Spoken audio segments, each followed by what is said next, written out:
क्या आपने कभी सोचा है कि दोस्ती से असमानता आती है? दोस्ती से जो सामान्यता का सिद्धांत है वो तितर बितर हो जाता है, एकदम हिल जाता है। समानता का सिद्धांत क्या कहता है? सब एक है।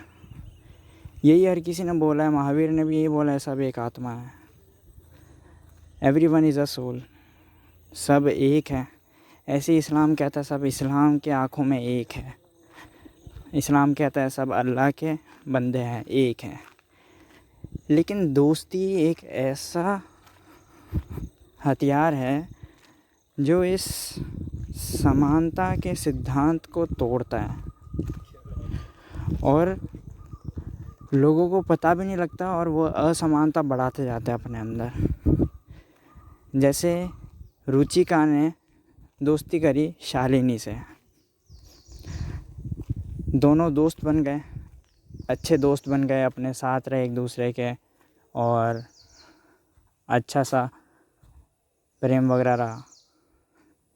हुआ क्या, शालिनी की किसी से दुश्मनी हो गई, किसी से मिसअंडरस्टैंडिंग हो गई। तो शालिनी अब उसकी दुश्मन बन चुकी है। अब रुचिका उसकी दोस्त ठहरी।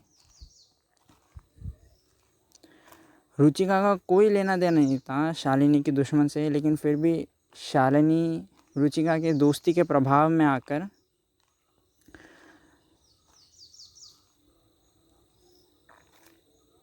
रुचिका भी दुश्मन बन बैठी शालिनी की दुश्मन से। एक कहावत है ना, enemy of our enemy is our friend. तो वही मामला हुआ यहाँ पे। हमारे दुश्मन का जो दुश्मन है वो हमारा मित्र है। शालिनी का जो दुश्मन था, यहाँ पे वो मामला नहीं आ रहा। शालिनी का जो दुश्मन बना उससे रुचिका का कोई लेना देना भी नहीं था, लेकिन अब रुचिका दोस्त थी इसलिए अब दोस्ती में दुश्मन कर बैठी उससे जो शालिनी का दुश्मन है। अब रुचिका का कोई लेना देना नहीं था शालिनी के दुश्मन से, लेकिन फिर भी उसने दुश्मनी कर बैठी। क्यों? क्योंकि यहाँ पे दोस्ती का प्रभाव आया, दोस्ती का हथियार इस्तेमाल हुआ। यहाँ पे रुचिका और दुश्मन दोनों एक जैसे थे, समान थे, दोनों को एक दूसरे से कोई लेना देना नहीं था।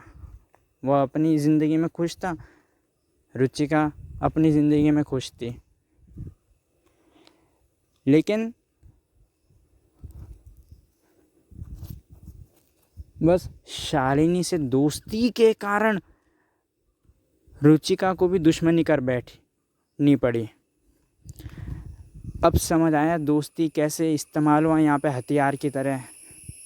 जो रुचिका और दुश्मन के बीच में जो संबंध था, तटस्थता का, न्यूट्रलिटी का, कोई लेना देना नहीं था, उसको तोड़ दिया और अब रुचिका भी दुश्मन बन गई है। ऐसा ही होता है असल ज़िंदगी में। तुम अपने से पूछो कभी, तुम जिसके पक्के यार हो, अगर उसको किसी ने हाँ बोल दिया, ना बोल दिया, किसी की बेइज्जती कर दी, क्या तुम हिम्मत करोगे उसको पास जाने के या उससे अच्छे से बात करने के लिए या उससे दोस्ती करने के लिए जिसने तुम्हारे पक्के यार की बेइज्जती करी है, मार पिटाई करी है या कुछ भी करा है, गलत करा है?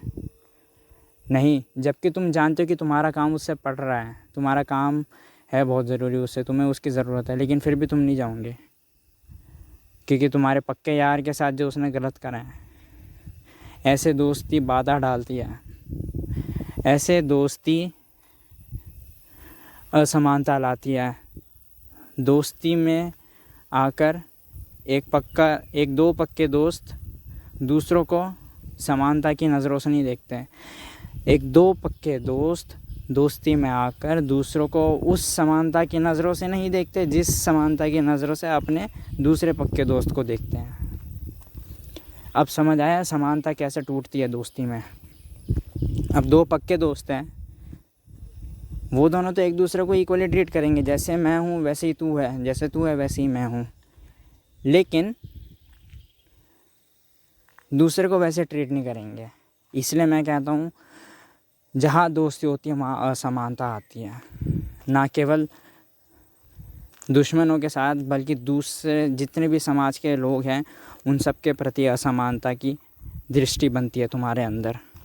फिर तुम जैसे अपने दोस्त के साथ व्यवहार रखते हो वैसे तुम दूसरों के साथ नहीं रखते हैं, तुम्हारा व्यवहार बिल्कुल बदल जाता है दूसरों के साथ, सिर्फ एक दोस्ती के कारण। इसलिए मैं कहता हूँ दोस्ती दुश्मनी लाती है, दोस्ती असमानता लाती है। रुचिका शालिनी की दोस्त थी, लेकिन फिर भी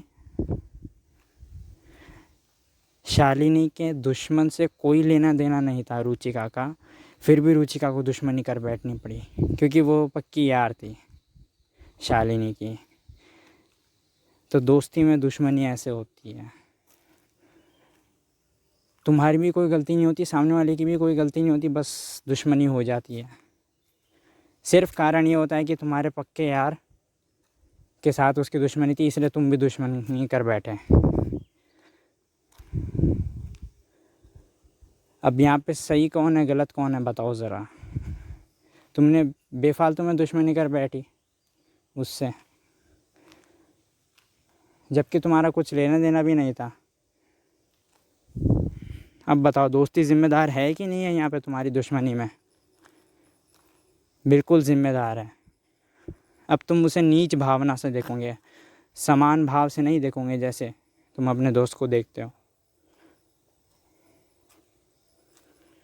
ऐसे दोस्ती दुश्मनी लाती है। और आगे जाकर दोस्त ही दुश्मन हो जाता है अगर हम दूसरे से दुश्मनी नहीं, अगर हम अपने दोस्त के दुश्मन से दुश्मनी नहीं करते हैं। ऐसा ही होता है। सबसे पहला चरण दोस्ती का होता है, उसके बाद ही दुश्मनी का होता है। ये हमेशा ध्यान रखना। इसलिए दोस्ती से ही दुश्मनी आती है, दोस्ती से ही असमानता आती है। इसलिए मैं कहता हूँ कि ना दोस्ती रखो ना ही दुश्मनी होगी। और ध्यान रखना दुश्मनी से भी दोस्ती आती है। जब दोस्ती से दुश्मनी आ सकती है तो दो दुश्मन मित्र भी हो जाते हैं।